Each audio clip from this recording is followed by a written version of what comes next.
Imagine standing in a crowded room, laughter swirling around you like white noise, and suddenly you feel completely alone. Others chat and dance in lockstep, but you can barely follow the script. In that moment of silence amid the crowd, a painful truth surfaces. Something inside you is different. This isn't arrogance, it's the quiet stirrings of a mind that sees beyond the small talk. Why do so many truly intelligent people feel out of place in social settings?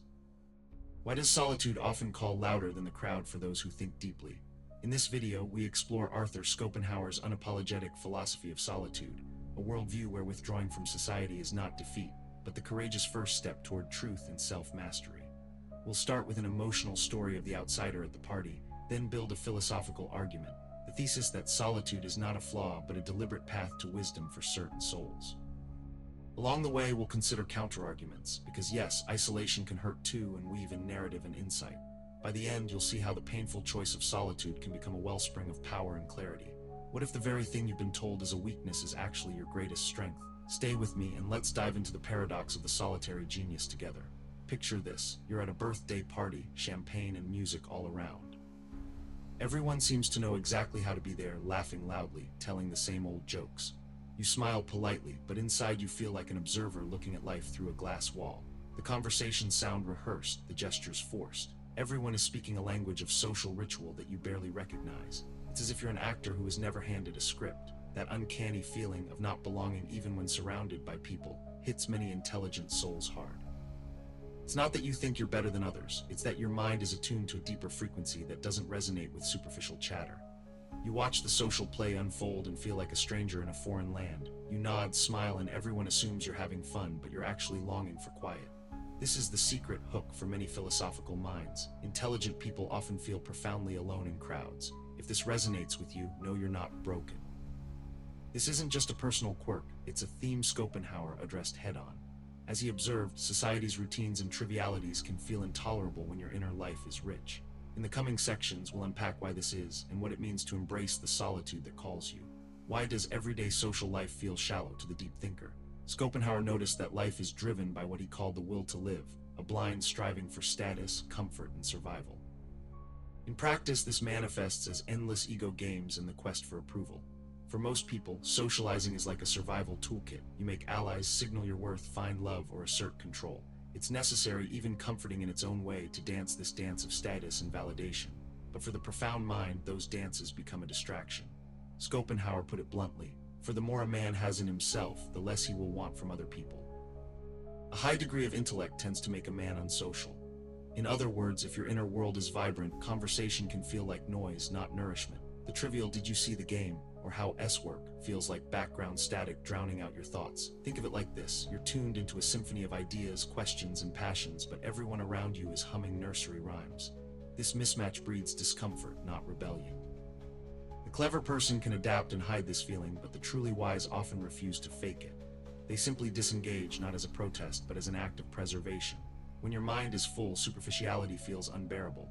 You stop seeking company to fill emptiness, you seek solitude to protect your fullness. In the plainest terms, Schopenhauer found that what many call social skills lose their appeal for the learned mind. The small talk, the peer games, they all seem futile.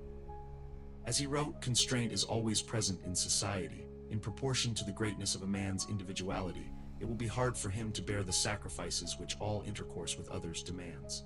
The more original or intelligent you are, the more society demands compromise from your individuality, so you step back. So is solitude simply a sad surrender? Schopenhauer argued no, it's the opposite.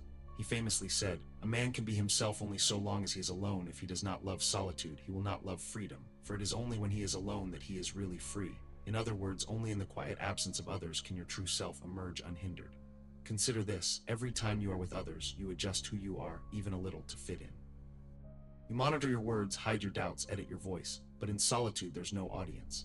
There's only you, your real thoughts, your true voice. This freedom to just be yourself is rare and it is precious. Schopenhauer recognized that every society enforces mutual accommodation and restraint. Slip those bonds and you regain your individuality. This is why some of history's great minds built their nests in isolation. Nietzsche noted that the higher we soar, the smaller we appear to those who cannot fly. And indeed, geniuses often find themselves lonely among the masses.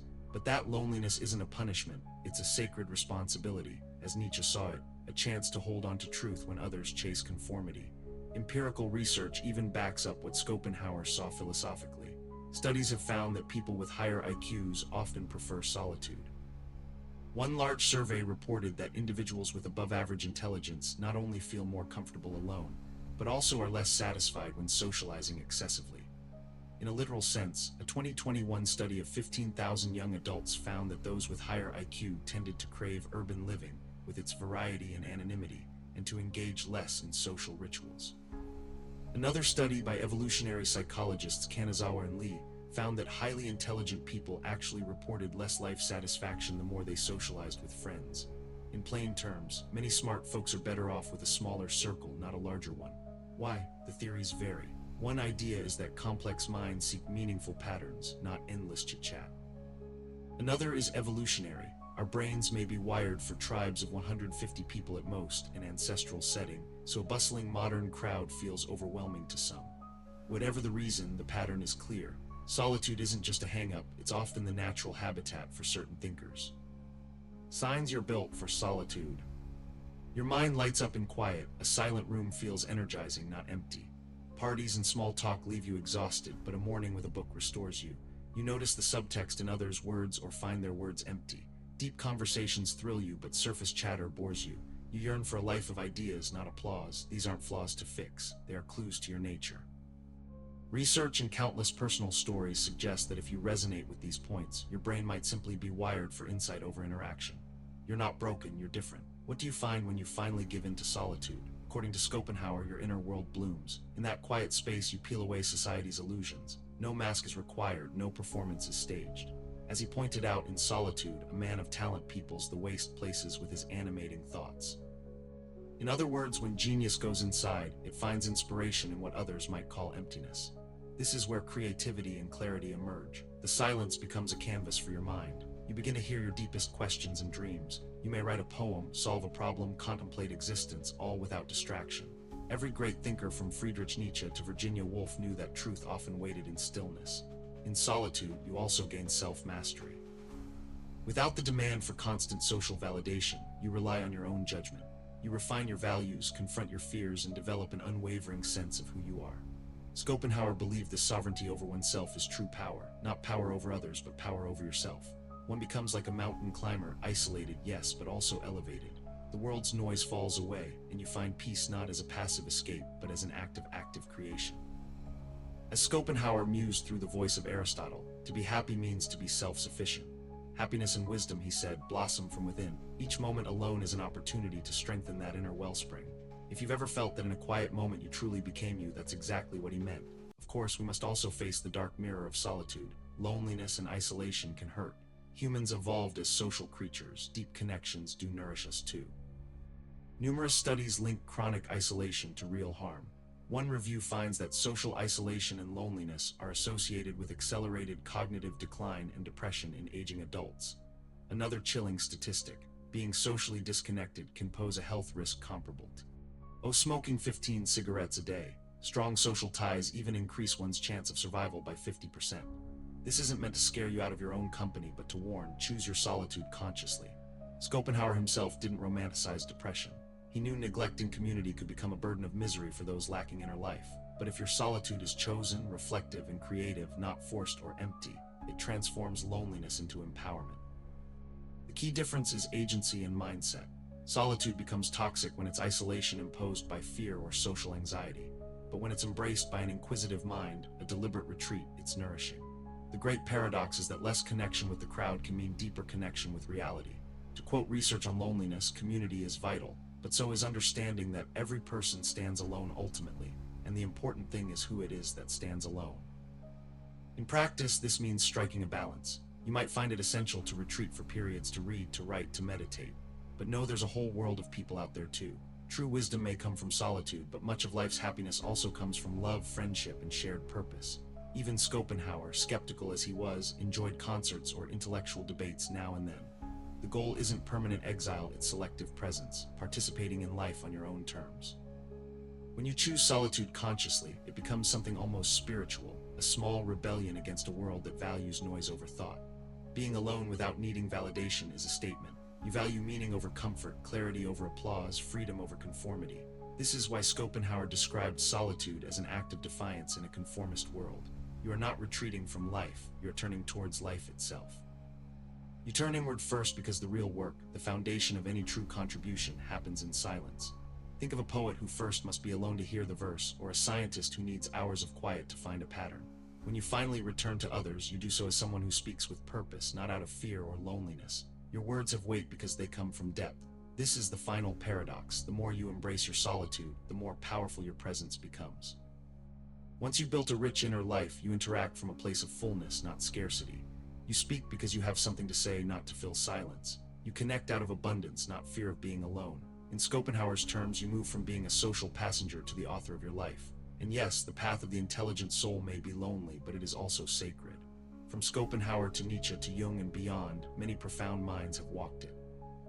You are part of an unseen brotherhood and sisterhood of solitary thinkers. When someone finally gets it, they know why you didn't fit in, you'll share a silent smile. Let's bring it all home. We started with that uneasy feeling at the party, a feeling that you're out of sync with the crowd. We've seen how Schopenhauer would interpret it. Your soul simply hears a different frequency. This journey through philosophy and science shows that your need for quiet is not a curse, but a potential gift. In your solitude, you have the chance to confront truth, sharpen your mind, and cultivate a rich inner universe. Now ask yourself, what have I discovered in my alone time? When do you feel most alive, performing for others or lost in thought? If any part of this resonated with you, it's worth reflecting. Perhaps you, like Schopenhauer, can become more of who you are by standing apart for a while.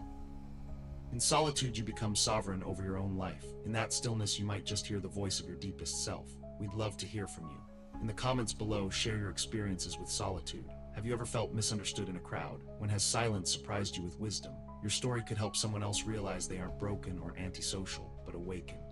If this video spoke to you, consider sharing it with a friend who might feel the same way.